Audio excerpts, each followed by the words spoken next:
பள்ளி மேலே விழுந்துருச்சு, உடனே பஞ்சாங்கத்தை எடு, கேலண்டரை எடு, பின்னாடி திருப்பி பாரு, பள்ளி மேலே விழுந்தால் என்ன எழுதியிருக்காங்கன்னு பாரு, ஐயோ பயமாக இருக்குது, இந்த மாதிரியெல்லாம் பயப்பட தேவையில்லை.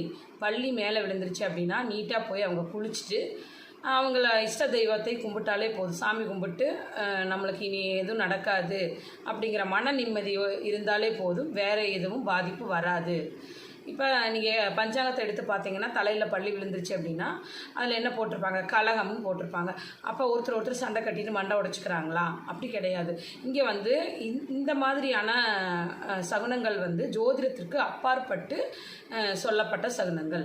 இதில் வந்து நம்ம தெரிஞ்சுக்க வேண்டிய விஷயம் என்னென்னா, மன நிம்மதி கண்டிப்பாக வேணும். இப்போ வந்து நம்மளுக்கு நம்ம மேலே பள்ளி விழுந்துச்சு அப்படின்னா நம்ம கண்டிப்பாக போய் குளிச்சுட்டு சாமி கும்பிட்டு நம்ம அடுத்த வேலையை பார்க்க போயிடணும். அதை பற்றி யோசிச்சுட்டு இருக்கக்கூடாது. மன நிம்மதி கண்டிப்பாக வேணும். இதனால் நம்மளுக்கு எது நடக்காது, அவ்வளோதான். நம்ம சாமி கும்பிட்டோம், குளிச்சிட்டோம், சாமி கும்பிட்டோம், இனி நம்மளுக்கு எதுவும் நடக்காது, எது நடந்தாலும் நீ பார்த்துக்கோ சாமி அப்படிங்கிற மாதிரி சாமி மேலே பாரத்தை போட்டு நீங்கள் அடுத்த வேலையை பார்க்க போயிடலாம். எதுவும் பாதிப்பு வராது.